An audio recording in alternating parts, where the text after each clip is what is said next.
Africa. Welcome to Ekonaba TV South Africa. My name is Zianda Franz. I am your host on Breakaway with Zianda. And please follow us on our social media platforms at Ekonaba TV. And today we will be having 3 topics. We'll be talking about the prisoner that is trending in South Africa, and we'll also be talking about the power of hope, and also the body shaming. And of course, I have my guest in studio. I'm not alone. And please welcome Ulebogeng Powe. She is an international multimedia, a content producer, a curator, broadcaster, a writer, a strategist, and thought leader. She is a multi-talented. Welcome, Ulebogeng Powe. Thank you, Zianda. Thank you so much.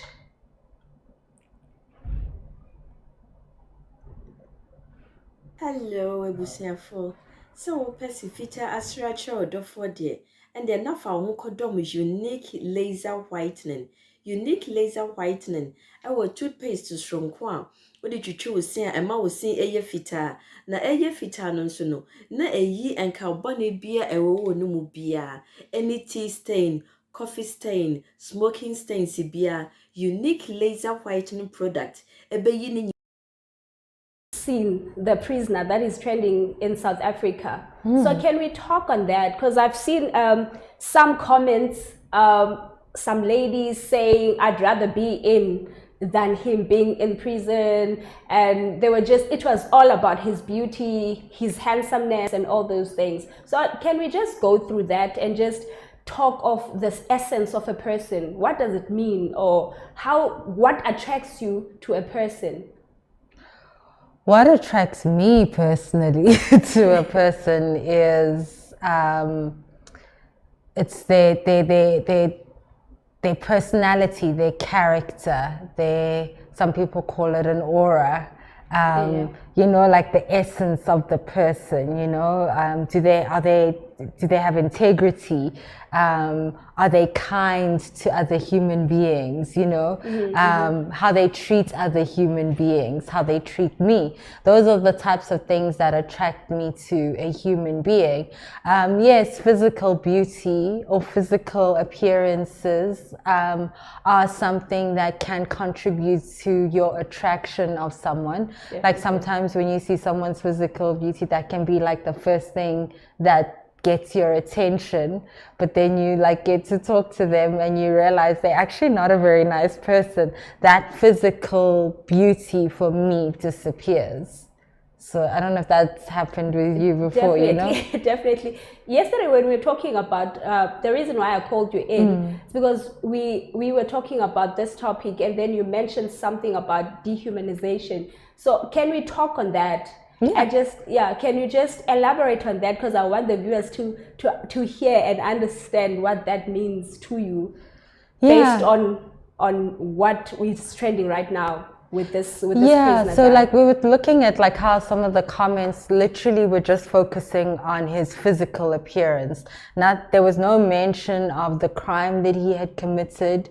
There was no thought of the people who were impacted by the crime that was committed, right?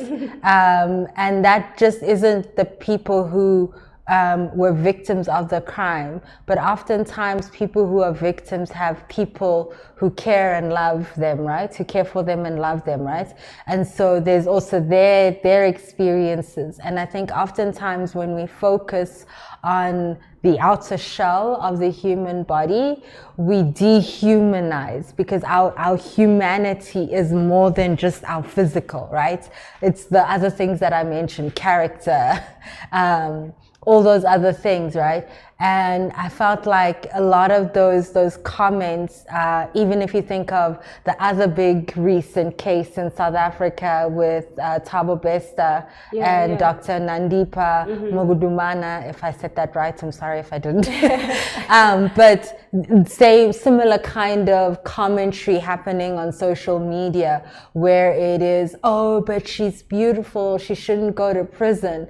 But this person aided and abetted someone who didn't just kill someone else's daughter, but also sexually violated other women, right? And so now we must be lenient, or we must have grace towards her simply because she's beautiful. This is the same thing. We must have grace towards this guy simply because he's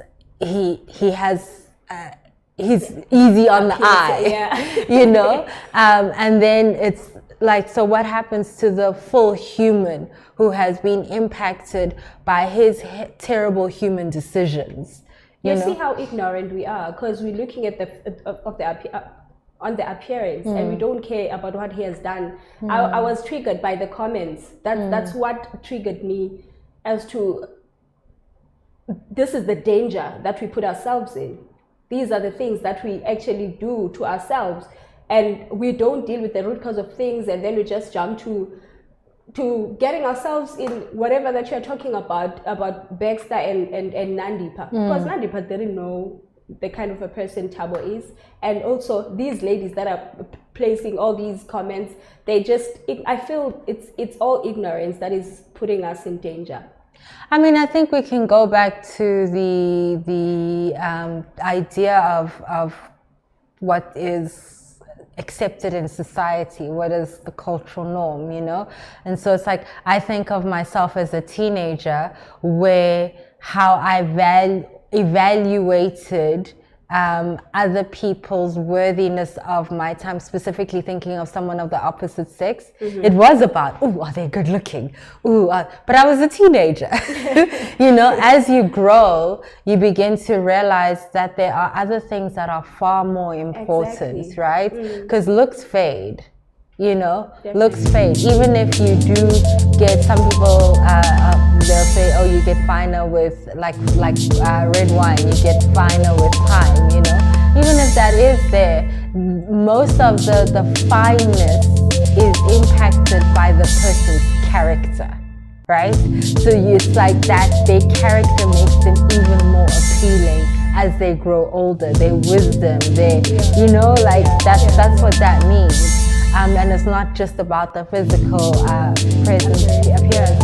So it's really worrying when you look, I don't know if you're like me, but sometimes I'll click on the people's profile just to see, is this a young person? Is this an older person? And then you find that it's a woman who has a child. And you're like, okay, but then what are you teaching your child about the value of humanity? What are you teaching your child about humanity? I think a lot of times we think that what we say teaches, and we forget what we do. Modeling. That's what teaches. That's the thing. That's the problem with us. We think we're living for ourselves, yet there's people that are looking at us. So we need to model these things, and it's not even about my own biological child. It's about whoever that is looking at me, because a lot of people would know Zianda, even if they don't know Zianda, but there's that one person that is looking up to Zianda. But whatever decision that I make, it means I'm not only affecting myself, but there's a lot that I'm affecting. So I love that point. I think also a lot of them might say, I was just joking, I said it in jest. But social media, you can't joke about things like that on social media, because social media is an archive, like it'll stay. Next thing you know, you're looking for a new job, your new employer is looking at your social media activity, they see that comment, and then you wonder why you don't get the job. Because of your digital footprint. Exactly. So anything that we put out there on the digital platforms, we need to remember it's a footprint, and it's staying there. Your children are going to see it 20 years from now. So how do you explain that then to your children? Yo, that is deep. That is deep. So whatever decision that we make, we need to make sure that we stand by it. Yeah. And I'm not talking about, I think that sometimes we confuse, because we also see this in social media, right? Where like a prominent person would have tweeted something 5 years ago, and they have grown, they have evolved as a human. And now you're bringing that back, and now you're doxing them for something they held 5 years ago. So I'm not even talking about that. That's their but problem. yeah, like we should still allow ourselves and people the opportunity to grow, to evolve, right? But this, I don't know if this can be, if you can put this under the evolving thing, you know, like you saying that you don't want someone to go to prison because of how they look, and you're a mother to someone, you're an aunt to someone, you're a big sister to someone, you're a leader to someone, you're a role model to someone. You know, those kind of things can't be said in jest, I think. Definitely. With that said, I actually wanted us to read some comments, but we can just jump straight into the body shaming if that will help us. So before we go to the next topic, can we go on a break? Already?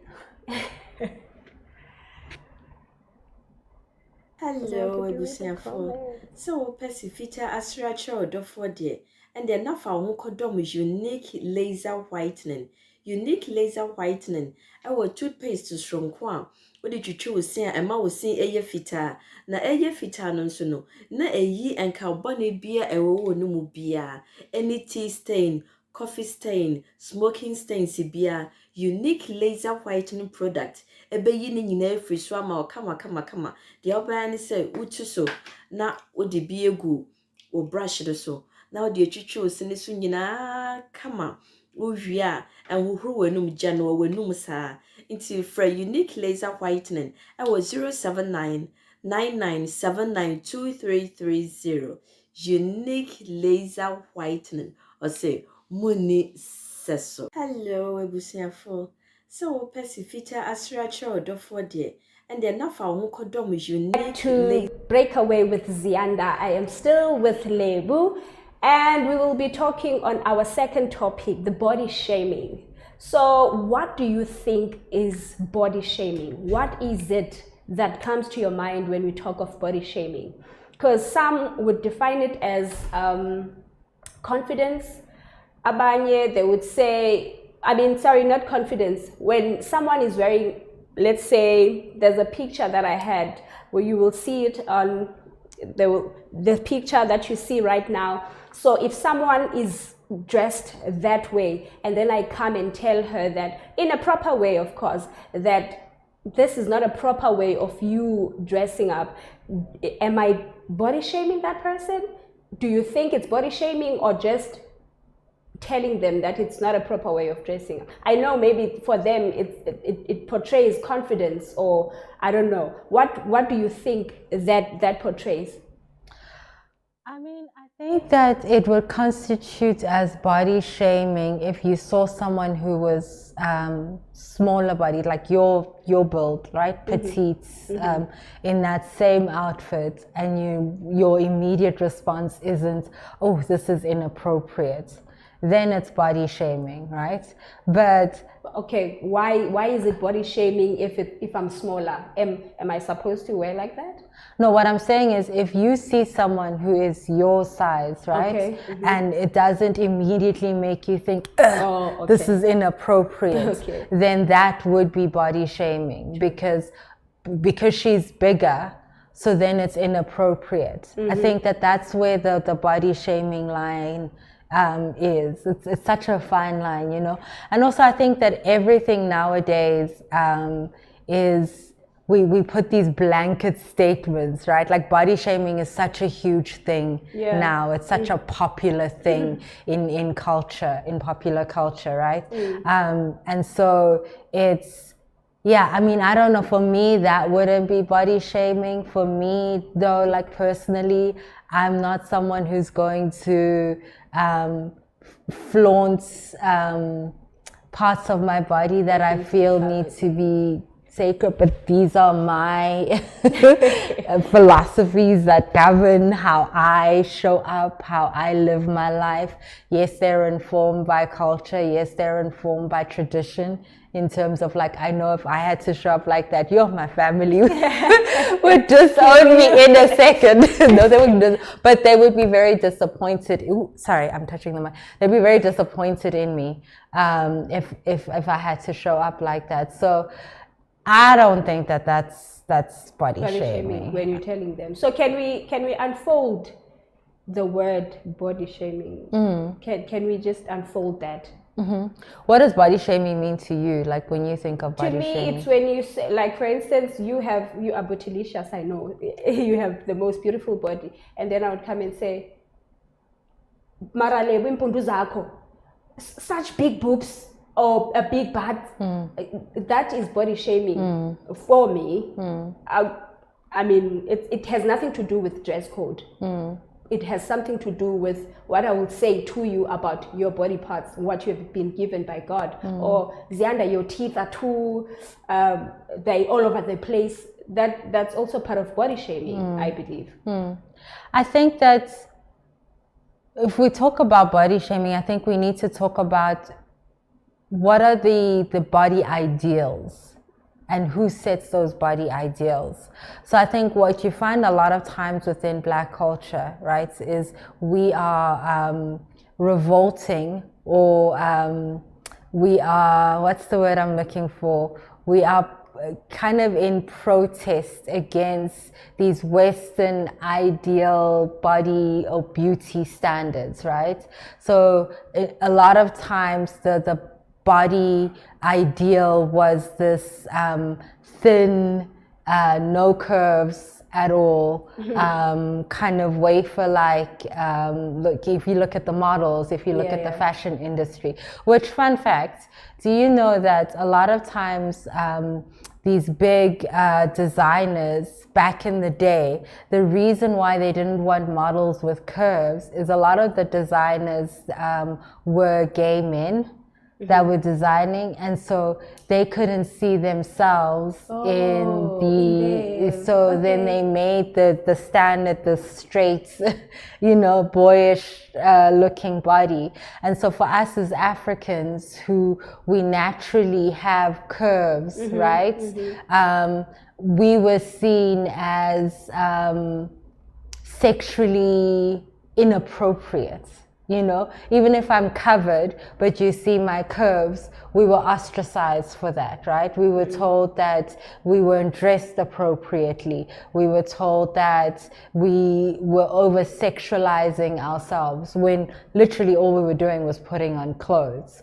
So I think now we're in an era where, because we were standing up against that body ideal, we've gone too far, and that tends to happen, right? Is when you're trying to push against a standard, when you're trying to push against a societal norm, sometimes you go way to the right or way to the left it's so extreme. It is. Whereas we don't need to be extreme about saying, you know what, it's okay for me to be dressed like this and accentuates the body parts that God has given me.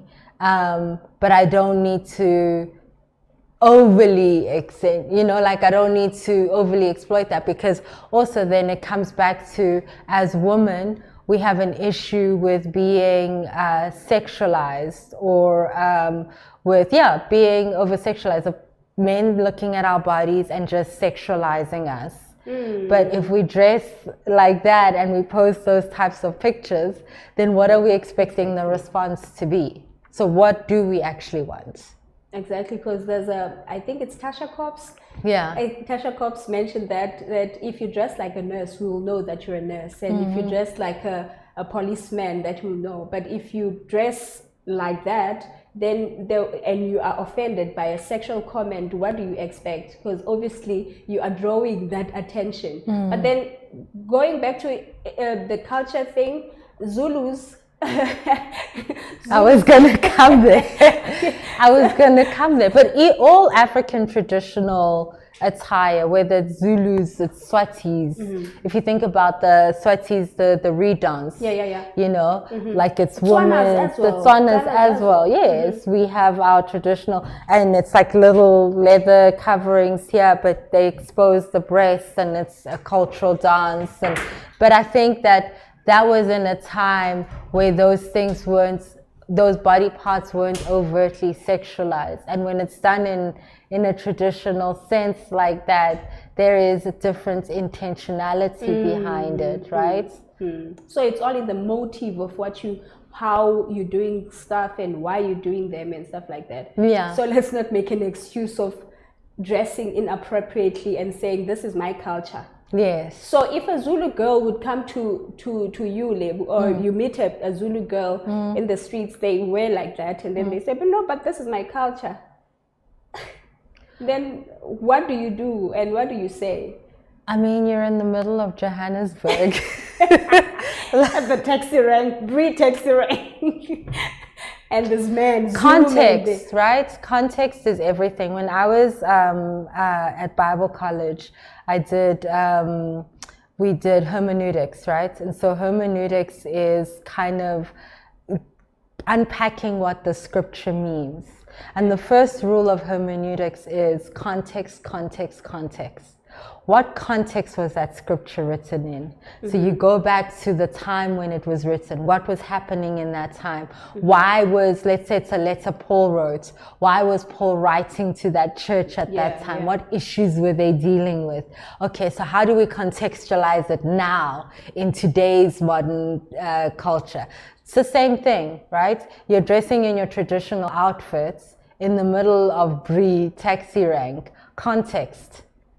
The context doesn't fit for what you're saying. But if you're at a traditional event, then it fits in that context. Wow. Oh, so if we have anyone who wants to comment and let's try to respect ourselves, guys. There's nothing else but to respect self. True. You know, true. I don't know what makes us think when you are confident, then you need to reveal yourself. I don't know. I don't know where we're getting that from. I don't know. I mean, if you think of, do you know who Lizzo is? Who? Lizzo, yeah. She's an artist in America. She does a lot of body positivity. Big girl. And she started her own lingerie line, and like she'll often will wear like a G-string and show her butts on social media. But she does that for the shock factor. Like she's very clear on the response that she's going to get. And the reason why she does it is because people love to, because she exercises, and she'll show it on social media. And then people are like, oh, so she's not comfortable in her big body. See, she's trying to lose weight. This body positivity thing that she's doing is a sham.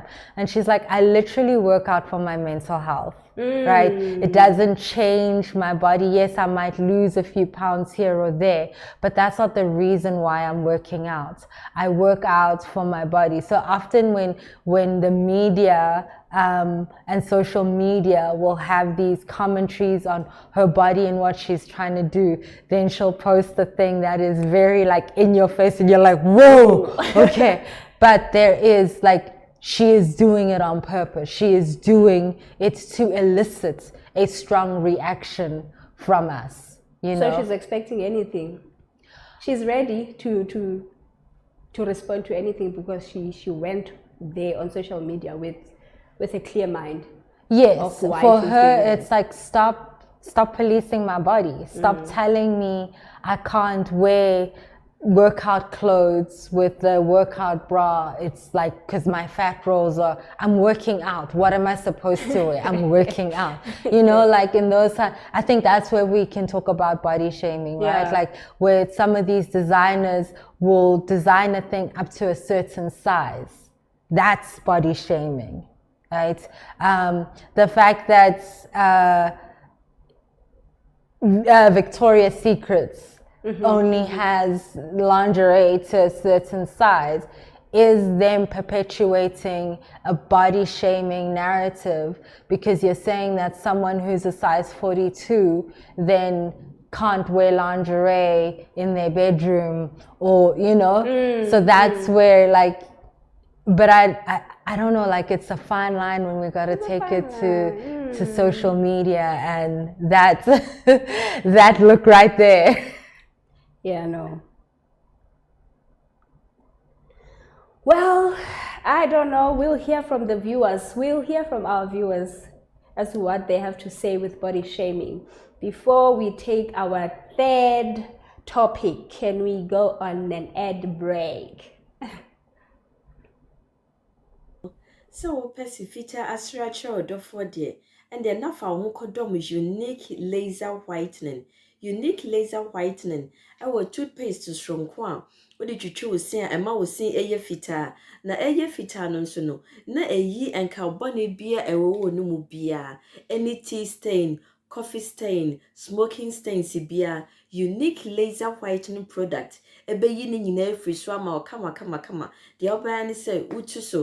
Na odi bi egu o brush de so na odi etwitwe osini so nyina kama ohwia enhohoro wanum gya no wanum saa nti fra unique laser whitening I was 07999792330 unique laser whitening or say muni seso. Hello ebusiafo, so pesifita asracha odofo de and then nafa ho kodom unique laser whitening.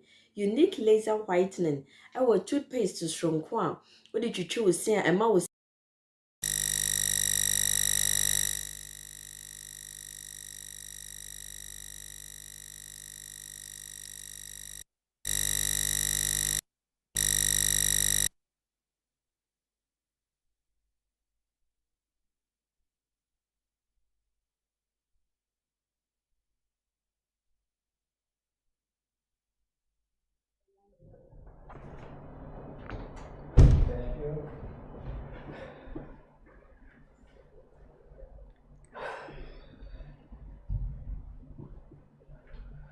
Okay. Welcome to Break Away with Zianda, and of course I'm still with Uleboheng Bowe, and we're going to our third topic now, the power of hope. And before we go to that, there is more, and that you can go deeper with the topics that we spoke of. There's in depth. We can just go deeper and deeper, but then we'll just go straight to the power of hope. Can we just unfold that, Uleboheng? What comes to your mind when we talk of the power of hope? Well, I mean, when I think about like the conversations that we had earlier on, right? Like we're talking about how women were responding to the prisoner, right? Then we're talking about body shaming, and like anyone who is on social media and you're consuming these narratives and outtakes of everyone that's contributing, it can feel a bit hopeless, right? Like it can feel like, where are we going as a society? Where are we going as a country? Where are we, like, what is going on? Where are we going as a continent? Whoa. Okay. When we look at these are the things that we're dealing with, and you think of how, like, the youth are our future, and a lot of times you see these things play out within youth, right? And I think it can sometimes just, like, leave me feeling a little bit hopeless. But can you imagine living life without hope? Yeah.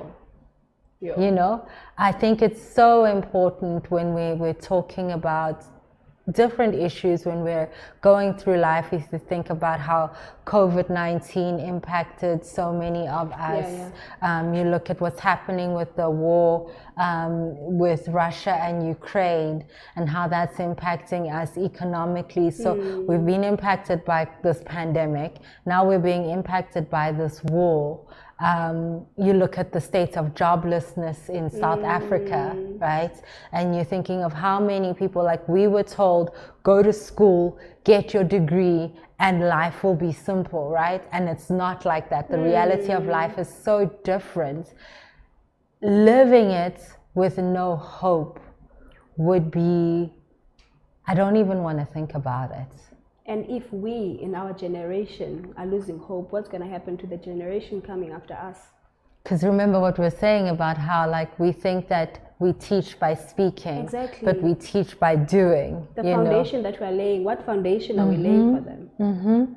And I mean, I think of, like, how we grew up in a time where the ANC had been banned towards the tail end of apartheid, when Mandela was still in prison, even though he may not have been in Robben Island, and was it, but the fact that, like, those people, your Winnie Madikizela Mandelas, all those people, the Desmond Tutus of our world, they held on to hope, and they lived because of hope, despite the darkness that they experienced, despite the oppression that they experienced, which was literally between life and death, their oppression, right?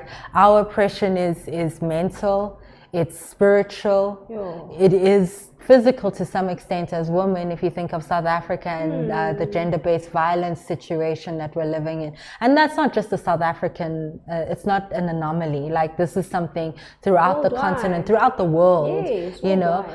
So for me, hope is key. Hope is so key.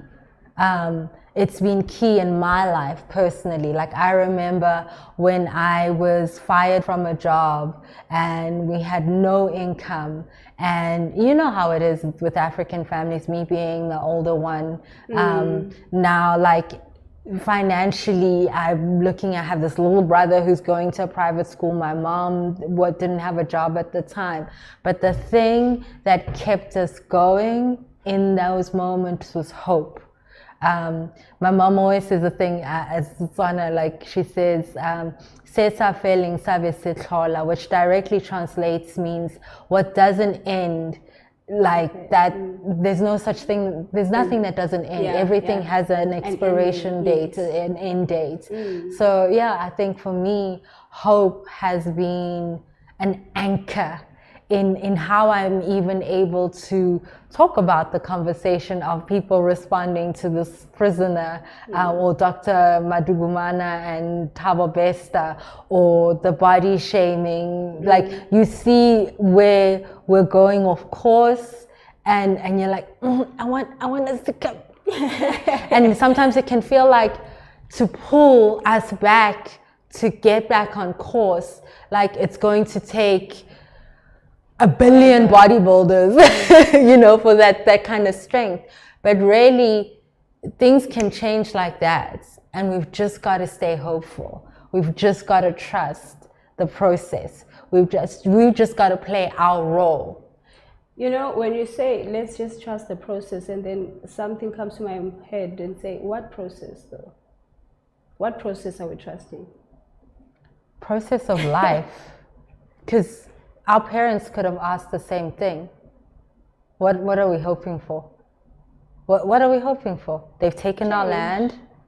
We've been put here in these desolate places where we can't even farm our own land, where I'm earning 200 Rand a month, but I've got 12 people to feed. You know, I had a conversation with a friend of mine. He's from Congo, and we were just talking, and then I lied to him and said, "No, I'm actually from Congo." And then we started talking about how difficult things are that side, and then we started talking about everything that comes from that side, the riches they have that side, yet they're not benefiting from those things. You see such things, they just demoralize you or they just kill you, and you just don't see the light at times. You just ask yourself, where are we going? Then what's going to happen tomorrow? But another thing, there's an event that is coming on the 17th of June. So the youth of Soweto, they planned an event. For me, it shows there's hope. It shows that there's people that are still hoping that our, let me say, world, not just our country or our continent, the world will change if they do something. Because it's in moving.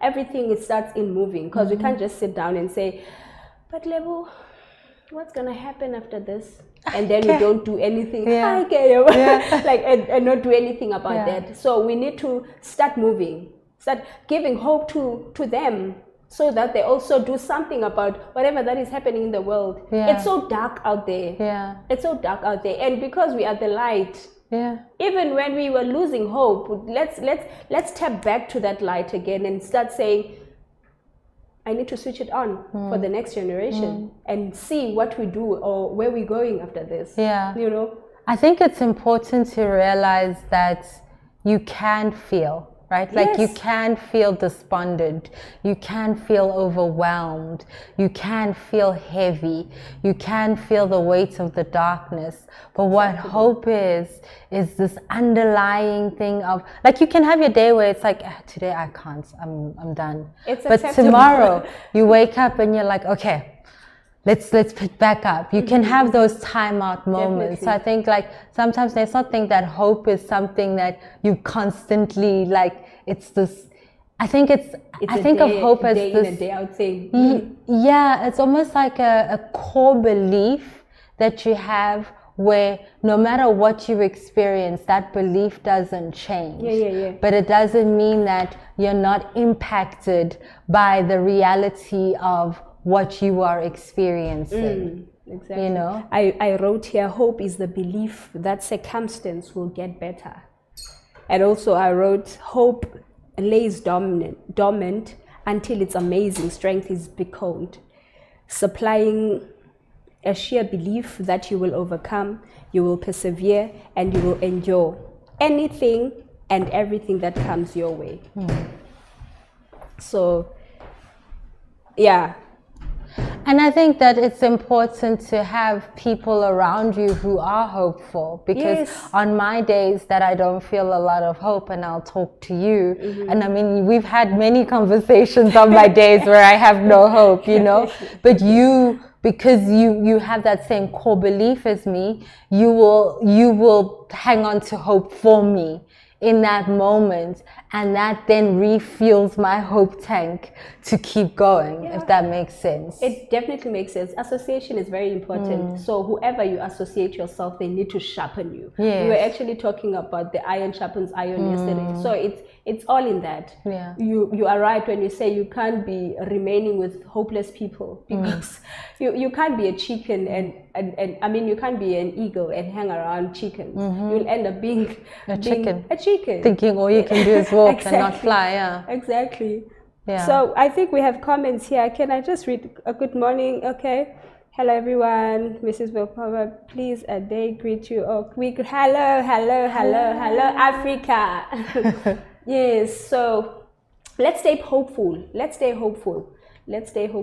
What keeps you hopeful? I think it's remembering that I am the light. It's just it's always tapping back to who I am, who I really am, and who my creator is. Because he's never given up on anything. The fact that he's made us and and actually finish what he's done. And the fact that it's not a mistake that we are where we are today. Like you were talking about the process, there's a process in everything, you know. So what keeps me hopeful, it's just remembering and knowing Ukuti, there is that one person that is still looking. Yeah, I think faith plays a huge role in that. Faith plays a very big role in that. Okay, so yes, it does play a big role. There's comments that I want to read, but it goes back to what we were talking about earlier, the prisoner guy. And can I just read through, can we just go through I can't see properly, but I'll try. I'll try, I don't know. I'll try to read, can you see? No, I don't have my glasses on. Okay. So I'll try to read, but I can't see properly, but there's a comment from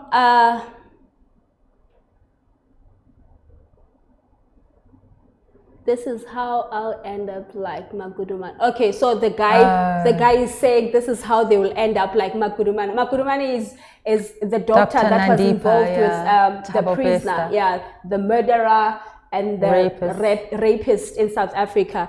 So so he was responding to the ladies that are actually crazy about this guy.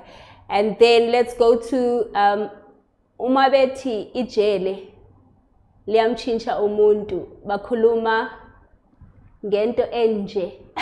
So when they talk about a jail that changes someone, they talk about this. I think it's exactly what we were talking about earlier, about you mentioned something about change. I just can't remember. You mentioned something about change when you going to prison, something like that. But anyway, so it's just this person is saying, let's give him a chance, basically. Let's give him a chance. But are we giving him a chance though if we're not allowing him to? We don't even know what he's done. But my thing is, we need to remember that giving people chances is allowing them to face the consequences of their actions, right?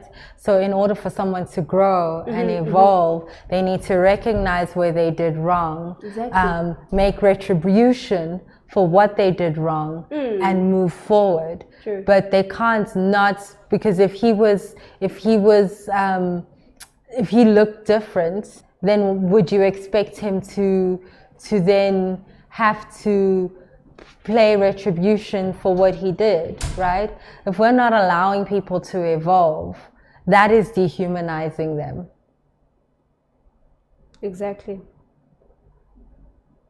So, and that is also where we are limiting their ability to have hope. We are limiting their ability to live in hope. Yeah. Because then they have nothing to hope for. Then they have nothing. So you mean if we just let him go off scot-free. You see how all of this is linked? If we just let him go off scot-free, right? So we lose hope. He also loses hope though, because now he doesn't, because here's where hope for him will come in, right? Is in the justice system prevailing. Thank you. In him making amends for the wrongs that he has done. In him facing the consequences of his actions. We allow him the opportunity to grow in hope, because now he needs to hope that the work that he has done will be enough for him to get out of jail, will be enough for him to receive forgiveness from those that he has wronged. Ooh. Girl, you are big. It's a cycle. You are big. So hope is deeper than what we think. Hope is deeper than what we think. Can we go back to our comments? I just want to check what others say. And then Slindile Lindi Makanya says, ngicela kuboshwe ubaba wengane yami akekho busy. Imagine sacrificing your own. You see now you want the father of your children to take this convict's place. What? Bese kuphuma lo mfana akanacala. Why is he in prison if he doesn't? Okay, so the direct translation of this says, can the father of my kid replace this person in prison because this guy didn't do anything? They don't even know what he did, but because of his face. Anyway, let's go to Tibelo. Tibelo says, those who reacted with hearts and love. Okay, so we're not gonna go there. That's vulgar, sorry. And then look at my besta as I am Magudumana. So it's exactly the same. The other prisoner. Same analogy, yeah. And I never wanted to be a prison guard so badly. So this is the girl that wants to be a prison guard so that they're in contact with this person. Tough. And then Adam says, this is how you will all end up like Dr. Nandipa. Okay, so we read that. And then let's check and and then this one says, Futi akashiswe. What have I done? Futi akashiswe kuboshwe lephoyisa. So the guy next to him, let them burn that guy. And then Menyana says, now the police are arresting innocent men. Am I innocent because of my appearance? Apparently you are. Apparently. And you have a very innocent looking face. Jonga, so you can get away with crime. I can get away with murder, Baba. I can get away with okay. And then, so, but the conscience though. I mean, I can get away with anything, but isazela. Yeah, I think that's a very important point, that like it's our moral compass is it really, when we look at our moral compass as a society, it's enough to make you despondent and unhopeful. When you look at our moral compass as a society, it also talks to how we're an over-sexualized culture. Because all of this is coming from a sexual lens. And they're not looking at the dangers of everything that they are saying. And then we go to Tesh Lesh. This is how I'll end up like Magudumani, meaning I'll just give myself over. Be like Dr. Nandipa. Be like Dr. Nandipa. I don't care what happens after that as long as I'm Dr. Nandipa. And then how's jail? That's jail on its own. Like you putting yourself in jail. Ask Dr. Magudumana how jail is if you want to end up like her. To have placards, go to don't kill us, but you actually open that door for yourself. Okay, and then Tlantla Stole says, Umabeti ijele liyamchincha umuntu, bakhuluma ngento enje, limbansele ngobuhle. So in other words, the jail changed his appearance. Whatever happened when he went in there, the jail changed him. That's why he's so handsome. So now his handsome buys him his freedom. Makes no sense. Makes no sense. Yeah. But I think it's also like that, it makes me think of something else, It makes me think of, we're very callous. Well, not even callous, we are callous, but we're also very careless with the words that we speak. Like, words are powerful, you know, and even speaking those types of words in jest, like, I wish they had taken the father of my children. So now your children must go through trauma because you are lusting over this other person. And then also, like, we're in Africa. Let's not also forget to talk about the fact that he's light-skinned. Like, let's talk about the colorism aspect, you know? Like, for Dr. Nandipa, if she wasn't light-skinned, would she be getting the commentary that she's been getting? If this guy wasn't light-skinned, would it be as much about his looks, or would we be focusing on what he actually did? Why is he in there? In fact, he wouldn't be trending. He wouldn't. If he was darker, trust me. And I'm actually thinking about that. And when I first saw this post, and I was like, so if this guy was darker, they would actually say, yeah, umbulele, yeah, he did it, and all those things. Now because he's lighter and dude. So we really do need to think of we really do need to be very careful about the words that we speak and understand that the power of what comes out of here. The Bible says our tongues speak life or death, right? And what that person spoke there was a form of death because of the way that it would impact her children, right? Yeah, you know.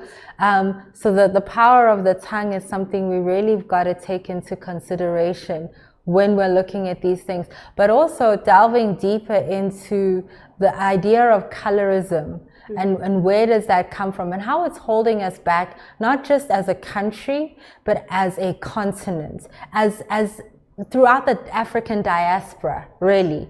Colorism is a thing in America, it's a thing in the UK. Wherever there is people of color, colorism is a thing. It's not just in black communities, it's in Indian communities as well. You know, like colorism is legit a thing, and we've got to trace back to the root of where it comes from. And when we look back at the root, all of this really started with imperialism. It started when we were being colonized, you know. The way in which they were able to justify colonization was to vilify the tone of our skin, right? And then the way in which they were also able to colonize us is to divide and conquer. So make you, who is lighter skin, feel like you're a more superior being than me, who is of a little bit of a darker tone than you. And then therefore that affords you the luxuries of life. We're just perpetuating those narratives. We're perpetuating those injustices, those traumas that were inflicted on our great grandparents. You know, but like we inherit it, you know, it's in us, and we're still exuding and we're still enforcing those systems and those ways of being and those ways of thinking. And so like if you think of how far back this goes, it can also make you want to be hopeless.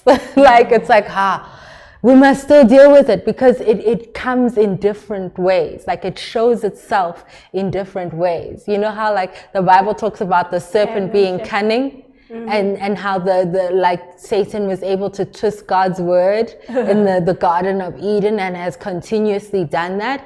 Satan continuously does that through these systems that were enforced to discriminate against us, to disempower us, to disenfranchise us, all of those things. And we continue upholding those systems and those ways of thinking by these silly little commentaries that we make. Woo! Lebu? It's that deep. Dude, that's it. Guys, you see why she's my friend? Yo. You have said a mouthful. You went deeper. You went deeper because we're killing each other because of such things. We are working against each other because. Yeah, ne? Wow. But still, I hope. Yeah, we remain hopeful. Yeah. There's no other way but to remain helpful. So because, before we wrap up, let's take a 5-minute break and just breathe a little bit. And we are still streaming live. We're streaming live on, I am not hearing what you're saying, but we're streaming live also on Kumasi TV and King Tom TV. And we are still in South Africa. Hey, Kumasi. Yeah. Can't wait to see you again.